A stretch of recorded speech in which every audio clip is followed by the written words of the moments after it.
Welcome to the Enchanted Ears podcast, where we discuss anything and everything Disney. I'm Angela. And I'm Joe, and on today's episode, we're recapping our recent trip to the Springtime Surprise weekend. Yeah, it was a lot of fun. It was quick, but it was a lot of fun. So we're down there, Springtime Surprise. We're going to talk about the race. We did try a couple new restaurants, so talk about that as well. Got to try like some of the new attractions, like Moana was new. It was like our first time experiencing that. So even though it was a very short trip, it was just a weekend, we did get to experience some new things, which was interesting. And the Springtime Surprise, the Run Disney races, like it's always fun. Like it's always a fun weekend when you're down there for Run Disney. So it's a lot of fun. So we'll be recapping all of that. But before we get into that recap, do want to cover a couple pieces of Disney news. So we are halfway to Halloween. Which is crazy to think. I love how Disney, like Halloween season is huge for the parks. So they go, how can we expand it? Let's have a whole holiday 6 months beforehand, calling it halfway to Halloween, getting everybody hyped about Halloween. And listen. Is it really halfway though? Because Halloween now starts in like August for them. So yeah, that's true. I love Halloween, but I will say it's like the one reprieve in the fall. Let me have my summer Disney.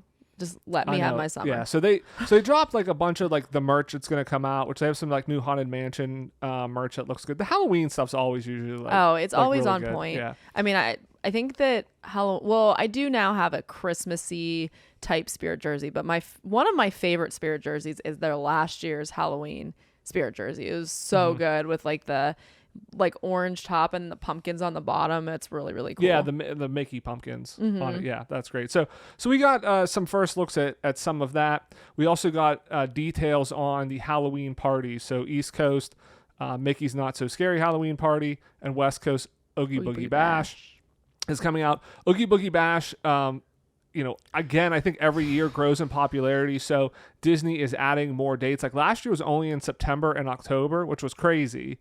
That it was only Don't those tell me 2 it's months. August now. It is pushed into August. Don't tell me it's August. It's the very end of August though, so it's August 25th is when it starts. So there's a couple days in August, September, October, so more days this year. Ticket prices range between $134 and $189. All right, Disney, listen to me. Listen to me very closely. I'm gonna look directly at you into your eyes.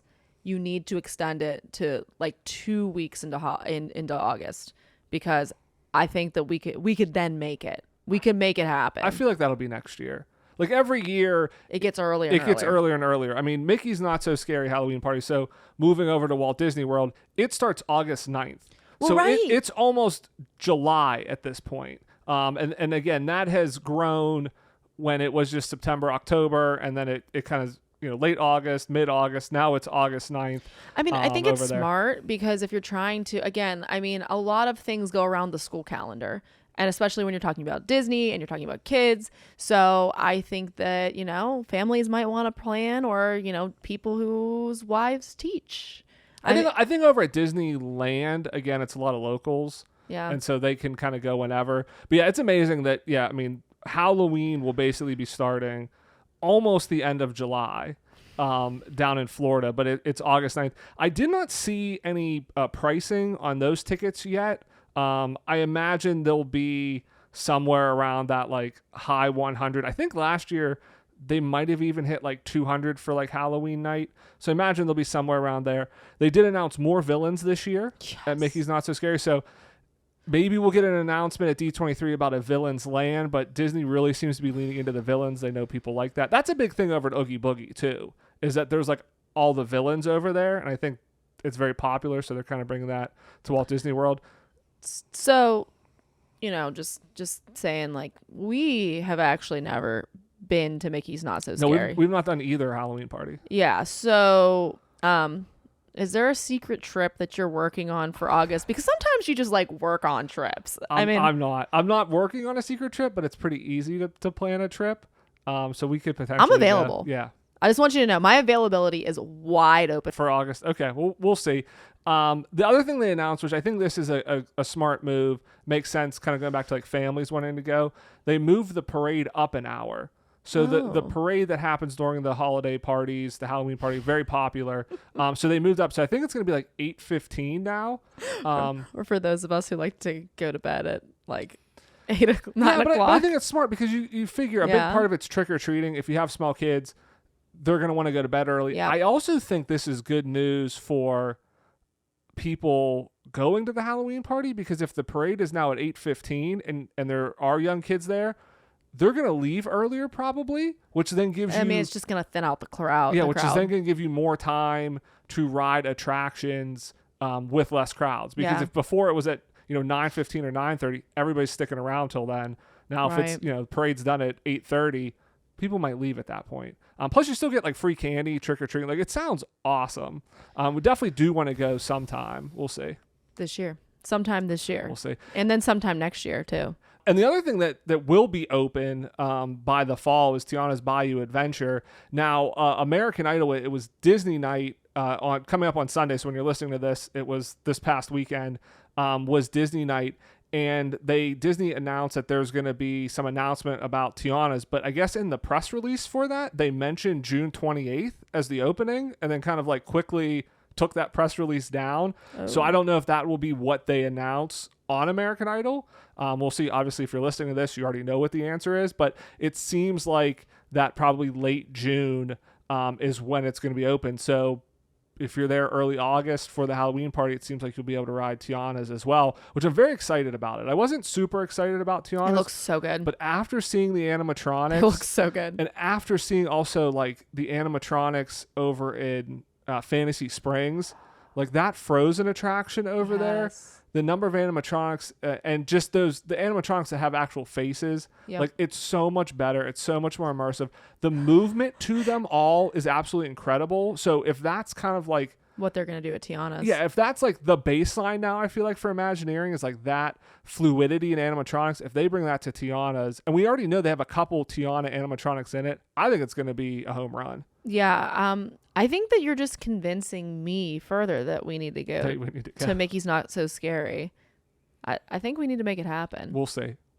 I definitely want to go some point. Not sure if we'll go this year or next year, but definitely want to go sometime soon. Yeah, I feel like we haven't gone to Disney World for an extended period of time in a while. We've gone a couple shorts, but I think we need to go for a little bit of a longer trip. Exactly. She says when she's sitting in her air conditioning, not in August in Florida. All right, so let's get into our main topic today, recapping our recent trip to Walt Disney World. Whirlwind of a trip, I will say, for the springtime surprise weekend. That's probably my first step here is, I've been working on an episode. It'll be, coming out at some point here on like, what's the ideal trip length? Like, what is kind of like an itinerary if you only have 4 days versus 7 days? Like, kind of, what can you do?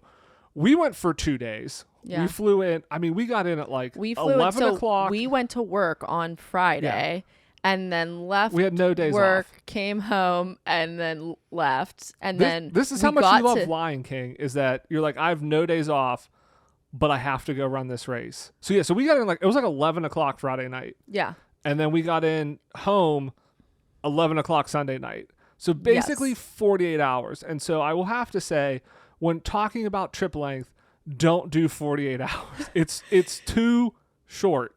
It's too short. It was so much packed in. And plus running a race and being up at like 3 a.m. running a race. We talked about, we got to go see the topiaries. We got to try some of the flower and garden food. We got to go see this or that. And then we were just like so tired. It was so hot. We didn't do any of it. And then we came home and I was like, Tuesday, I kind of got out of the fog and was like, wait, we didn't do half the stuff we talked about. I need to go back now because it wasn't enough time. Confessions, I'd do it again. I mean, we got to go to Disney when we otherwise would not have gotten to go to Disney, and I will take Disney over not Disney. I will also say, though, the next weekend when we didn't go away on the weekend, I was like, oh my gosh, this is so relaxing. Yeah. We don't have to go But I think anywhere. my point was, like, it was crowded because it was a race weekend. Oh, yeah. It was very hot down in Florida. Mm-hmm. And so we didn't really end up doing a lot, and we really didn't end up feel like doing a lot. Like, we really didn't even, like, again, walk around Epcot and see all the topiaries. We saw them through the run, basically. And so it's just like, by the time we got back, it was like, oh, there was like 6 things I was like, oh, we should go do this, and completely forgot about. Yeah, but like also like with Epcot, like we met up with friends from the Star Cruiser at Epcot, so we went through the Moana Journey of Water through that. So we like definitely we did get to see that. like yeah. we did some other things in Epcot as opposed to like looking at the topiaries and like eating the food. So I mean, I think that like we didn't get a chance to do that because it was such a short weekend, but we still got some. So this some is pretty just cool a really things. long preamble to say we have no reviews on any of the booths or any of the new topiaries because we didn't get to see it. We did see we saw the So we saw a couple. oh my goodness, what's the movie called? We saw the Wish one. Yeah, that's at the front of the park. Yeah. And again, we saw a few of them. I don't even remember which ones they were, but running through the parks, we saw a couple. A few other kind of just like general items and thoughts kind of on the weekend. Unreal. So one, like I said, it was crowded because not only was it race weekend, it was Dapper Days. Why? I mean, it was just the timing of it. I will say there was a lot of great outfits. Oh, it was for sure. awesome to see everybody dressed up. Those people who do the Dapper Days, who were there specifically Respect. this weekend, Mad respect. so much dedication to it because it was Yep. 90 degrees out. It was like 75 degrees at 5 a.m. when we were running the race. So in the middle of the day in the sun, it was so hot, and yet these people were dressed to the nines like the whole day. I was like, oh, people are going to be out. They were dressed to the tens. People are going to be out in the middle of the afternoon in the sun. They were. So more power to them. I mean, we saw one guy. This one guy was wearing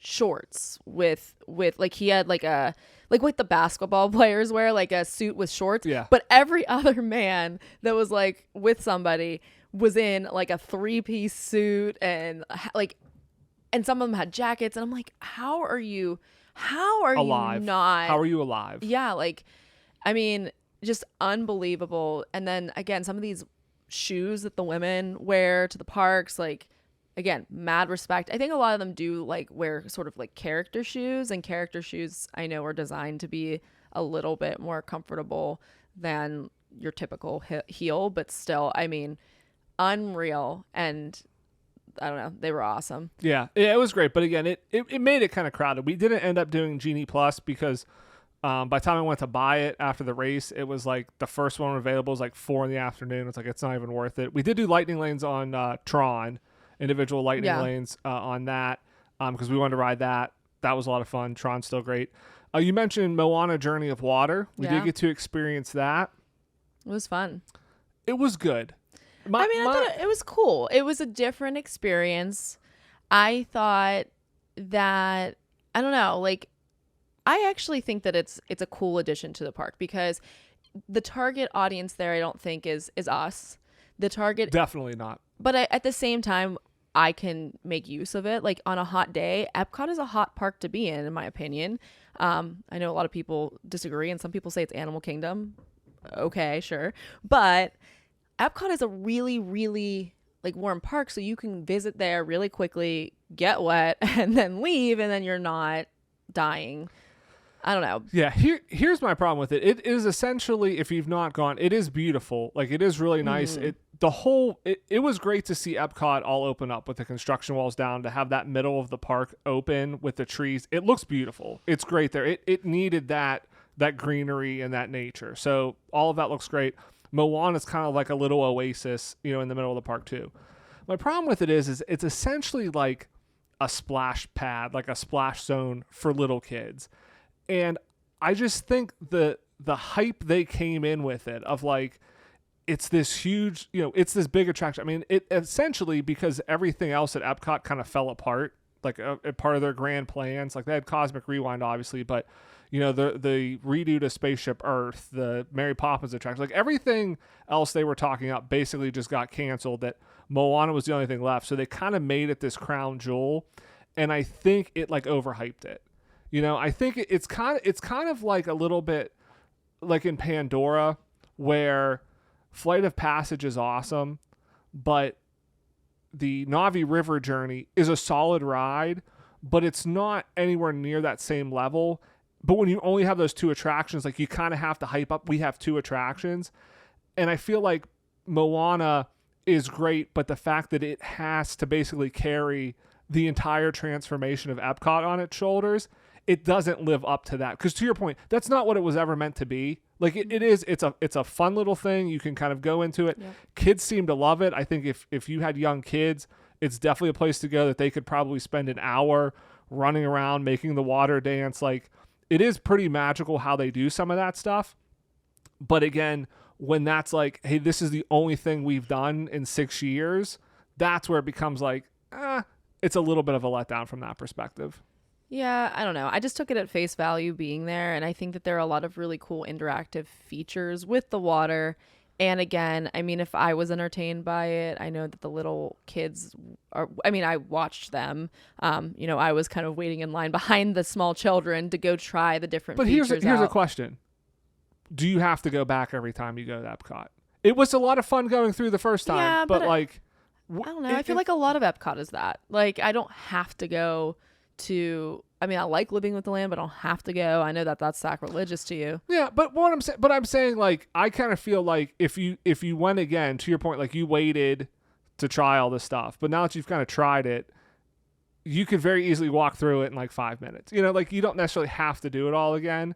So again, it's just like, it's not something that I feel like calls you to like come back. Me. Did you do that on purpose? Kind of. Okay. As it was coming out, I was like, this kind of ties into Moana. So overall, again, it's solid, but again, I feel like it's just the expectation. It too much was put on its shoulders, and I think that's kind of why it's a little bit of a letdown. We did get to see over at Animal Kingdom, while Dino Land is still around. Goodness. We did. We went over to Restaurant Saurus, and this was this was all you. You pointed at the restaurant, and you just go, "That's where the Dino turn is." Right. And I go, "Really? Are you sure?" And so I went in. I used the restroom, and you walked around to see if you could find it. And for those of you that aren't aware, this is some new live entertainment in Animal Kingdom. I'm not sure how long it's going to be around. If this is a long-term thing, short-term thing. But they are it's a dino intern, and it's somebody with a guitar walking around. It's the lounge part of Restaurant Source. It's not actually the restaurant. It's the lounge part.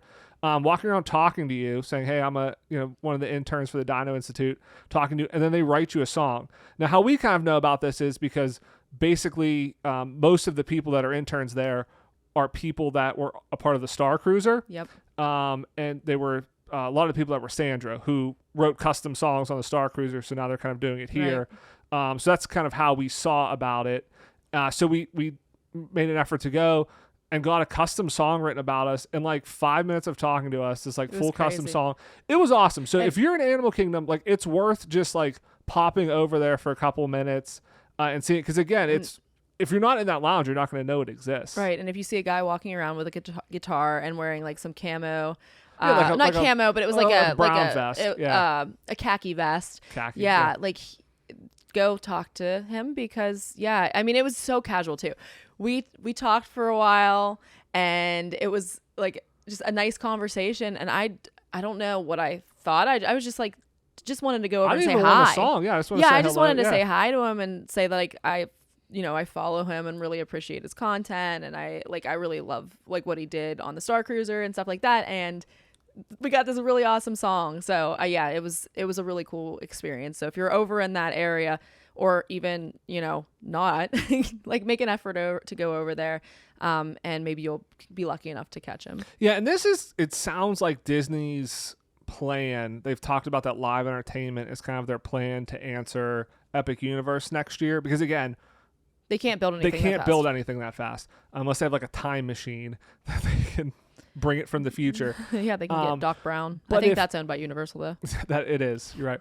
If this is the type of live entertainment, like more immersive, again, like they did talk about too, like they've learned some things from the Star Cruiser that worked well. And we did talk about this, like the immersive aspect of it. Obviously, the cost of it commercially, it was not viable, but the immersion, the interactive nature of it was really good. And so if they can bring more of this, things like this, again, it's just a random person in a restaurant in Dino Land, and you're just sitting there having a drink, and a guy comes up with you to a guitar, talks to you, and then writes you a song. Like, that's going to be a moment that, like, you always remember, and you're going to tell people about that, like, hey, Disney has this. And I think if that's the path they're going, I think it's a smart path because it works really well. Again, we weren't even expecting a song, and it was a custom song. Like I didn't realize they'd make like kind of custom songs based on what you talked about. Yeah, I mean, it was, if you did the Star Cruiser, it was like a Wani, like a Sandro song for Wani, exactly. like essentially, but it was about us. And, you know, he asked us about where we were from and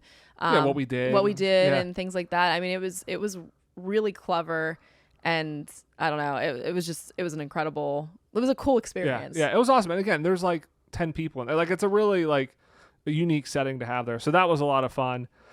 You caught maybe the first documented case of an Easter egg on Flight of Passage. Oh my goodness. We have to like look at the internet because you did a quick search and you didn't see anybody talking about this. Okay, so we're finishing.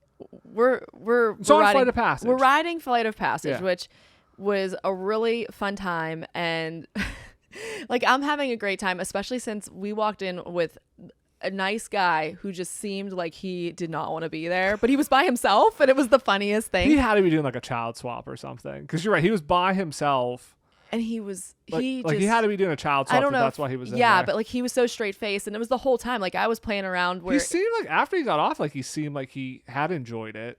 But yeah, during the ride, he was like very stoic. So like it was really funny though, because the whole time I was laughing and then like going extra hard because he was so stoic. Oh, I always yell Sivako as loud as I can. Anyway, yeah. So it was like right toward the end, and it's when, you know, whenever you look, I think it's when your Banshee, like, I think it lands. Does it land on that little branch? It's and literally shows like the end scene, like and where it pans and you see all of Pandora in front of, like, this beautiful ocean scene. And over on the right side of the screen, there is a rock with a very, very, very strong resemblance to Pride Rock.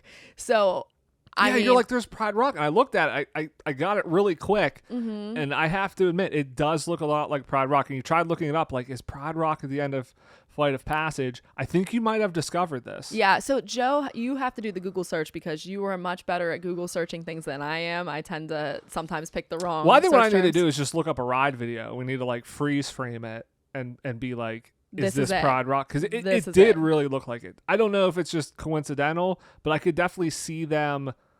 Imagineers plant Easter eggs and stuff all the time. The fact that it's Animal Kingdom, that's a very easy thing to try to fit in there. Lion King, Animal Kingdom. So it was pretty cool. It was a good catch though on the end. Thanks, so it definitely looked like it. So we're gonna say it's Pride Rock. I think it's canon. Yeah. So those were a couple just kind of like general things, some of the new stuff that we got to experience. We did get to try a couple new food places, which was nice. You know, I will say with this, part of this was because of the new kind of like reservation system. Yeah. So we did book paddlefish ahead of time. So we'll start with paddlefish because you wanted to try paddlefish. So when we knew we were going, you're like, hey, I want to try paddlefish. Made reservations for there. You had the salmon. Yeah, I think it was like a miso. Yeah, you said you loved it. Yeah, it was really excellent, and I'm pretty picky when it comes to salmon. Like I like it to be like wood fired or wood grilled, and I think it was like it had like that grilled taste to it, but then it had a really like good like miso sauce with it. I think it was on mashed potatoes? I'm trying to remember. Like a lot of mashed potatoes. Yeah, like the mashed potatoes were fine. Like they weren't anything to write home about, but the salmon itself was really excellent. So overall, I thought the food there was really good. Yeah, you really enjoyed it. I got a burger, which the bun was great. The burger, to your point, I think a lot of that stuff was wood fired because it had a smoky taste to it. It was also like very soft, so I'm not sure like what the blend was of the meat, but it was very soft, smoky. The fries were great. I will say they were kind of a little bit cold. Like you could tell, I think those were cooked first. They had cooled a little bit, so like they started to get a little bit like chewy. You know, kind of like if a fry gets a little bit cold, like it's a little bit tough. So it would have been better if they were like hot. But they were solid. Overall, but my favorite part, one of my favorite parts of the meal is we were right on the windows. Yeah. And so we got to see the amphibicars going past. Like we were on their route. And so we kept waving to the people in the amphibicars, and that was fun because they got to feel like cool because they were in the amphibicars. But man, that was a hot day to be in that. Oh yeah, just to be out there. Thing, yeah. But that's what I was gonna say. I thought the food was good. It's definitely the atmosphere was great. It's definitely seafood heavy. Yeah. So like again, I got a burger. Fish. Yeah, I got a burger. They did have like a chicken dish or two. Definitely seafood heavy. I feel like, again, if you're really into seafood, because they have like a whole like seafood platter, and I think you can get like steamed. I forget like a steamed pot, like a crab, steamed crab. Like you can get like a big thing if you're the big like seafood person. But for me, I think the Boathouse is better. It's a similar vibe. Like they're basically right next to each other, so you're kind of right on that water there. I feel like it's a similar vibe. But I feel like the Boathouse has a wider variety of options. They also give you those rolls for free. The rolls. Like there was no like bread service or anything like before. Like we were just kind of sitting there, like just waiting for food. So I feel like for me, Feed me. I feel like for me, I would prefer the Boathouse. And again, if you're a heavy seafood lover, I think probably you're gonna like paddlefish better. But the Boathouse, they have seafood, but they have just a wider variety. And I think. And I think it's interesting because that probably is the popular opinion, because every time we go to the Boathouse, it is packed. It is very difficult to get into. To the gills, would you say? Packed to the gills. Paddlefish, there was like 3 tables. Like it was basically empty where we were sitting. Now we went for lunch, but like it was not crowded at all. So maybe that is kind of thing. Hey, the Boathouse is the more popular one there. Yeah. But I'm glad we tried it, and I'm glad we tried. I would go back. I would go back because I did like the salmon. I would maybe see if I could get a different, dish, like side dish to go with it. Yeah. But yeah, I thought it was good. Yeah, I would go to the Boathouse 8 times out of 10, and I'd get a paddlefish maybe 2 out of 10. While we're at Disney Springs, let's talk about Gideon's. We knew Gideon's cookies were good. Joe, you made a mistake, didn't you? Well, we knew Gideon's cookies were good, and we knew Gideon's was good, but apparently Gideon's, everything they touch is gold, because we tried their cake. Now we've I think Becky told us, hey, their cake is good. It was Becky. People in line were kind of we were like talking to people in line too, because they had a like a white chocolate chip macadamia, and that cookie was a special. And the woman like behind us was like, "Oh, I'm here just for this cookie," but she mentioned their cakes were good too. They had a really good looking chocolate cake, and we're like, "Let's try that chocolate cake." That was the best chocolate cake I've ever had. I mean, I don't know how everything Gideon's makes is so delicious. They have the Midas touch. It has like their like triple chocolate or double chocolate cookie on the cake. I mean, that cake was amazing. I don't know. I mean, now when I go, I'm like, do I get cookies? Do I get cake? The answer is both. Both. Because the cookies can travel. The cake won't travel, obviously. But the cookies do travel. So Joe was worried because we had to leave our cookies, and he was worried it was going to be too hot outside. So he only got like 2 cookies? Yeah, I got 2 cookies. And I got, I think, did I get the full count? Did I get the full 6? Or did I get 5? You got a lot. I got 2 white chocolates. I got a pistachio. Oh yeah, I had the pistachio, and I had I think I didn't I get 2 banana chocolate chips too? I think I got 5. Okay. So I didn't get the full count, but I got 5 cookies. I still currently have part of a cookie upstairs in the refrigerator. People say they freeze well. Now maybe. Oh, they do. They do freeze well. The last time my cookies got a little like they sat out or something. That's what happened last time. They got too hot, and that's why I didn't want to repeat that mistake. So that's why I didn't buy more. I mean, they're still good, but they're not great. So I left them in the refrigerator, and it has been so good. I'm happy with my choice, but again, the cake, phenomenal. So now I think when I go now, it's going to be to your point, get a half a dozen cookies, just bring those all home and and eat the cake. Get like 2 or 3 pieces of cake. Well, I need like half a cake now. It's so good. The woman that we were standing in line with that you mentioned before recommended the carrot cake, and you are a carrot cake lover. I do like a good carrot cake. I'm gonna have to try the carrot cake next time. So if they have it next time, we're gonna have to check that out. But yeah, we're gonna have it. It's gonna be a problem. It's becoming a major problem. I don't know how Gideon's does it, but it's becoming a major problem.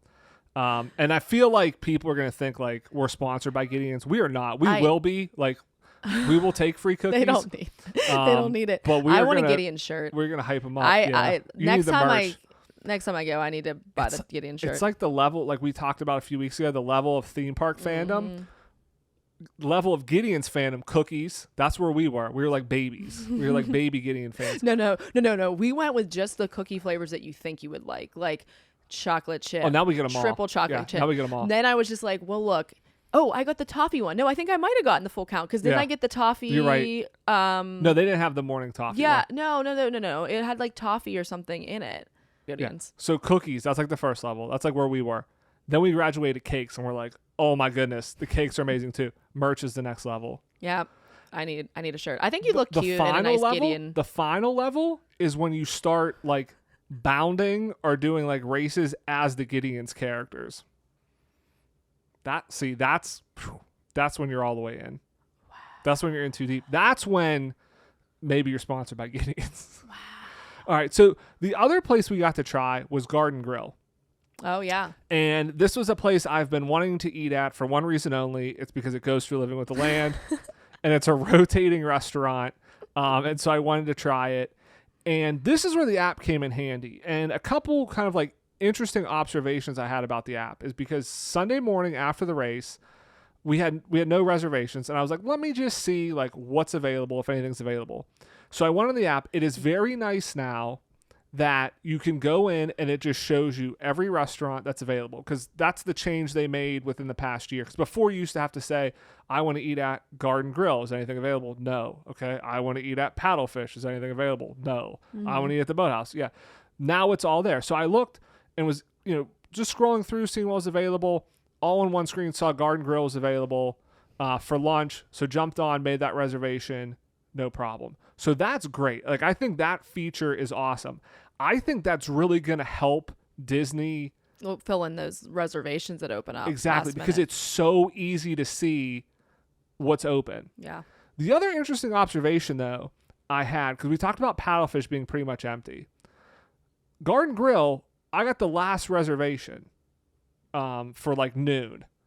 When we went, I don't know, a third full, half full. Yeah.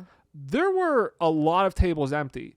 So I think Disney is still not running all of the restaurants at full capacity, because the fact that no reservations were available and yet only half the restaurant was full tells me that they either don't have the staff to keep everything open, or they've decided, hey, we're going to run at a lower capacity. Because again, I thought it was interesting that, hey, because I had looked at, there were like 2 available, and I clicked one, and by the time I had gone on it, that time was booked. So I went to the earlier one.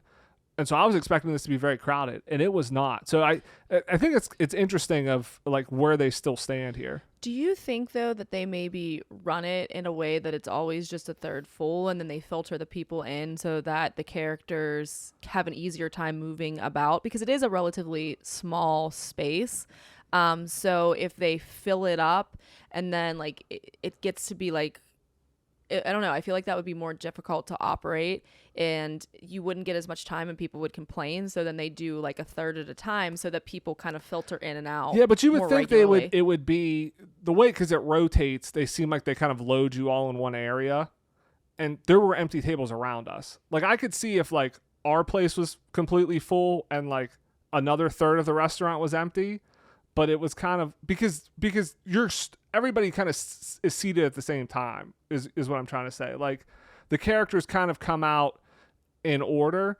But yeah, it just seemed odd that it wasn't fuller. So I kind of think that maybe that's just kind of my hypothesis, is that they're not at full capacity in a lot of these restaurants.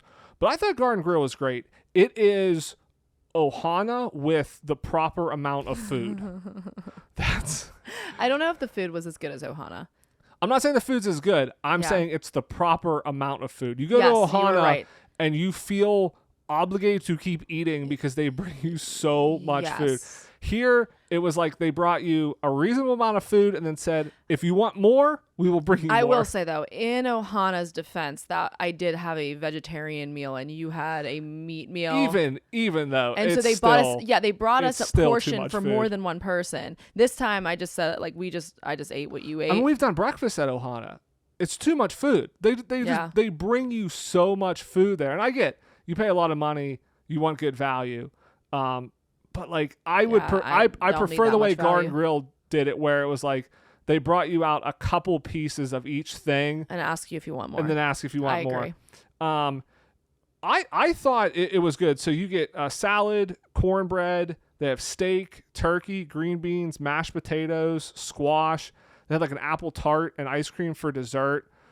Again, I don't think the food was like, winning, Michelin stars or anything. Not but by any means. I thought the steak was really good.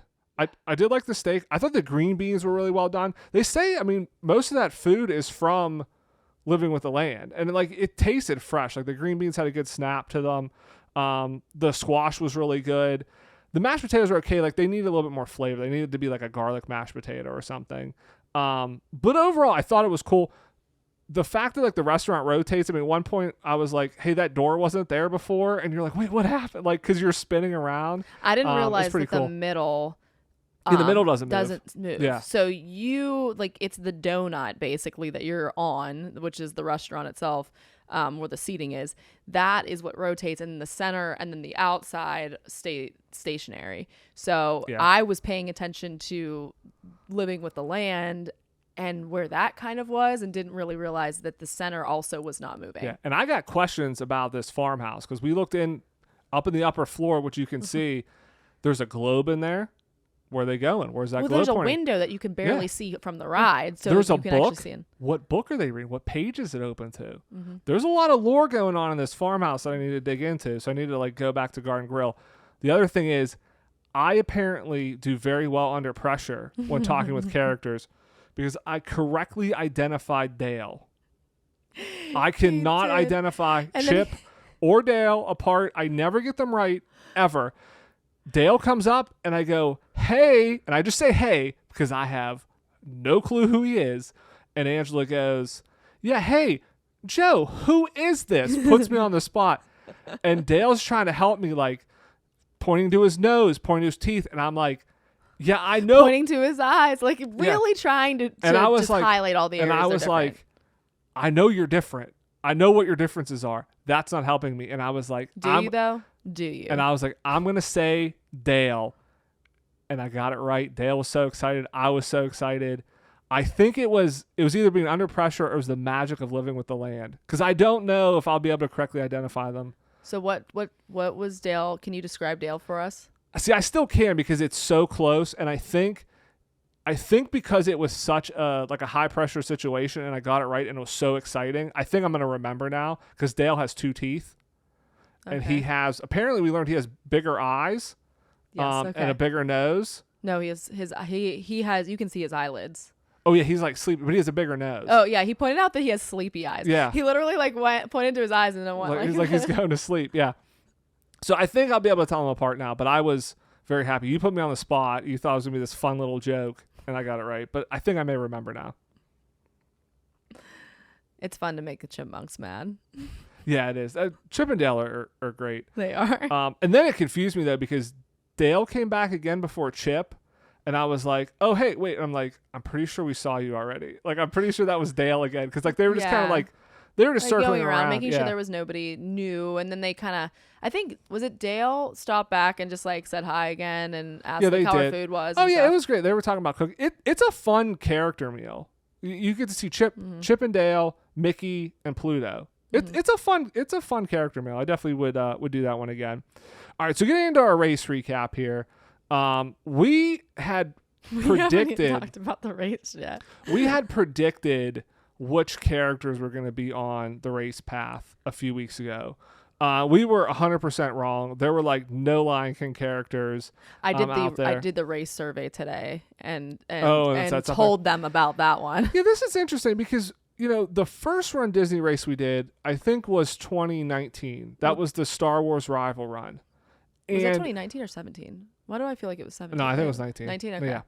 It was the rival run. And that one had like scenes like you were running through Endor in it. It had Star Wars music playing. Like it was very themed to Star Wars. Yeah. And every race since then, especially the springtime surprise ones, they have a theme to them, but it's basically like it's the same 10-mile course.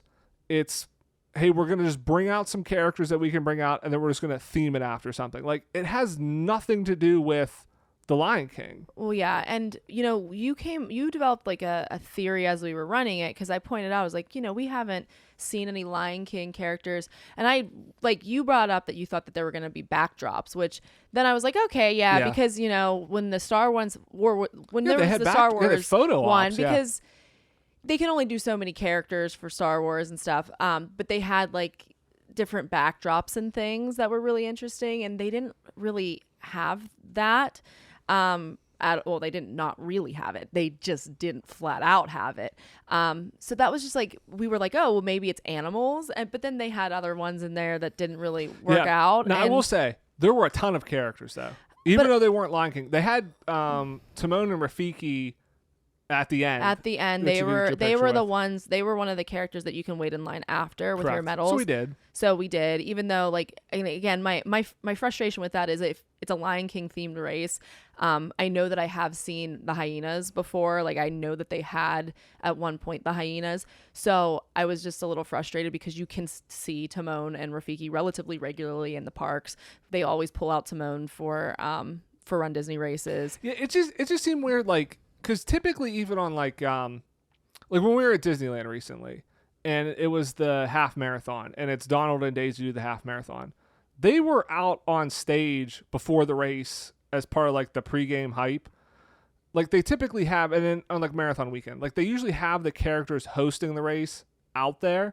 They didn't even have like Timon or Rafiki come out like before the race. It's kind of seems like, because we've done 2 of these springtime surprise ones, again, that this is kind of like the forgotten Run Disney race. Like I kind of get the feeling that this isn't it's the most poorly coordinated of all of them. Not that it's poorly coordinated.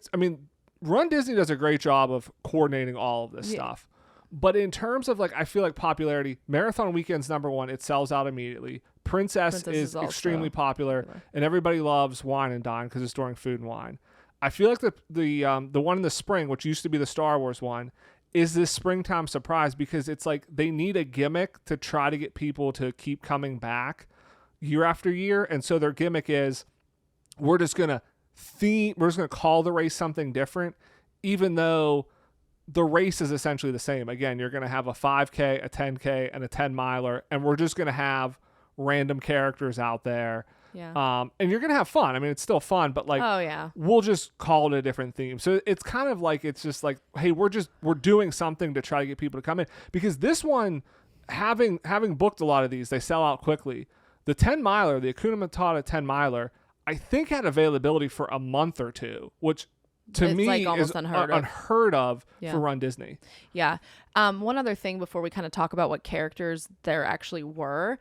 The other thing that really disappointed me, and I don't know if this is like it probably is a relatively common thing with the races, but when we went to the race expo. This was just I think you had in your mind. But like, your expectations. I don't know, like I felt like, I don't know, you just didn't say anything, and because I feel like you acted like, oh, I totally knew there would be no merch. They were completely cleared out. Like they had some stuff. They had like double XL in the like the Simba shirt. Oh yeah, there's nothing left. For the 10-miler. The finisher. Yeah, the finisher like, shirt. merch. And I wanted it because I wanted part of the reason why I wanted to do the race is I wanted some of the merch and stuff like that. So I was disappointed that, I mean, I got my race shirt, so that's great. But I didn't get the finisher shirt, which, again, like, just because of the theming, I wanted it. Yeah. I will say, I didn't say anything because I kind of just, like, figured we all assumed that, like, hey, the last day of the expo, there wasn't going to be anything. Because we've been there, again, like, Marathon Weekend, Disneyland. But we usually go early. That's what I'm saying. But you go early, there's a virtual queue because there is a mad rush for all of the merchandise. And stuff sells out 3 hours in on day one. So I kind of just assumed like, no, I will say, I didn't think it was going to be as bad as it was, but I kind of assumed, like, hey, we know there's not going to be much to pick over. I thought maybe you could find a shirt, but yeah, there was nothing. There was like nothing to be heard of. And again, it was because we literally had to go down the day before the race, run the race and come home. Like if we would have been able to get down there a day earlier, we might have been able to get something. But yeah, it was they had a ton of like of the 5K stuff left. That was like the only thing that was left was the 5K. Even the 10K was basically sold out in the challenge stuff. So it was like, and you walked in there and it was like the saddest expo in the world, because typically it's, again, filled with people, just rows of merchandise. It was like one aisle of merch and it was like, here you go, that's it, that's what we got left. And we walked in and in like 3 minutes we're like, okay, we're done. Yeah I mean, they didn't even have like, because they usually make like general cute little saying shirts, so I like to buy those too. I like to wear them. And they had like a brown one that I saw somebody wearing with like Timon and Pumbaa on it, but I don't know if there were other ones, but there were none of those. We saw none of the like regular t-shirts. They did have like I feel like they had like the magnets. Like they had like magnets and pins, which wasn't something we were interested in. But like those were left. But in terms of like the shirts or like the jackets and stuff, like there was nothing. That was absolutely gone. Nothing. But going back to the characters. Yeah, but there were a ton of characters. Yes, and there were. What was interesting, because when we did kind of going back to Disneyland, we talked about this on our Disneyland half marathon. We did the 10K and the half marathon in January, the recap, that we did talk about, like, it felt like Disneyland in this instance, because we always talk about how like Disneyland always gets all the cool stuff and Walt Disney World doesn't. Well, in terms of Run Disney, Walt Disney World seems to blow Disneyland out of the water. And we talked about like how it didn't seem like there were like very many characters on the course. Even like PhotoPass photographers were like, we ran a mile or two through the parks and didn't see a PhotoPass photographer over at Disneyland. And we're like, what's going on? And so I wondered, hey, maybe is this just like the new normal, that sort of thing? Nope, that's just over in Disneyland, because at Walt Disney World, again, 10 miles, PhotoPass photographers everywhere, characters galore, more characters than I expected. I think my barometer is kind of like every mile there is a photo stop, either a character with a PhotoPass photographer, or like one year they had like people from the Adventurers Club that you could just take a selfie with. Like there wasn't a PhotoPass person, but every one of these characters had a PhotoPass photographer at them too. The only one who didn't have a PhotoPass photographer at them, it wasn't because they didn't have one. It was the camera wasn't working. Yeah, and that was Donald. That was Donald in a cute little tuxedo. Yeah, tuxedo and a stop number hat. one duck. Yeah. So so some of the characters they had there, they had Mickey and Minnie all dressed up in front of Mickey and Minnie's Runaway Railway in Hollywood Studios. Mm-hmm.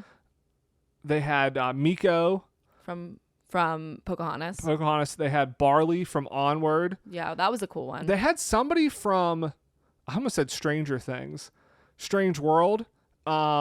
Oh, I know. From like Clyde Farms, is that what it is? Cade Farms. It was Ethan Clade is his name, so it's like the son of the sun. But we like ran past, like you were just like, oh, we can go. And I'm like, wait, who is that? Because I thought it was just a backdrop. I didn't realize what it was. They had the rescuers down under. Yeah, they had there. A couple of the characters that like switched off. Yep, and then also from Rescue Rangers, they had Monterey Jack and Fat Cat. They were switched off, and I got my picture with Fat Cat during the marathon, and Monterey Jack was out when we ran up, and he switched out with Fat Cat right as we were running up. Yeah, so we got to see both of them. Actually, so that is another one of my kind of like, I mean, it's not going to be different every time, but a lot of these characters were the same as marathon weekend when I did it a couple years ago. Yeah, I mean, you do enough of these races, you're gonna get the see same every characters. Yeah. But there were a lot, like I've not seen Barley before. Barley was an awesome one. I think we've seen Miko. We've seen. Miko was, I think, in 2 of the races a couple years ago. But one we have not seen, this was a dual one, was so good. Warrior Mulan and Li Shang were together. And again, like you typically don't see Li Shang, but you really never see like Warrior Mulan. Yeah, that was really awesome getting a chance to see them and seeing them together. That was I think that was one of my number one most excited. So I was really excited to see Barley. I was really excited to see them. Ethan Clade was really cool. That's a different character than I've ever seen. And the other one that I was so excited, they had Jack Sparrow out, but with Jack Sparrow, they had Captain Barbossa. Yeah. And I was so over the moon with that. I was freaking out. I was freaking out because it was behind Living with the Land, and they had so many flowers out. That was Joe's character meeting. It was, the characters with the flowers. I will say, like from Alice in Wonderland. This is probably the first race. I think we skipped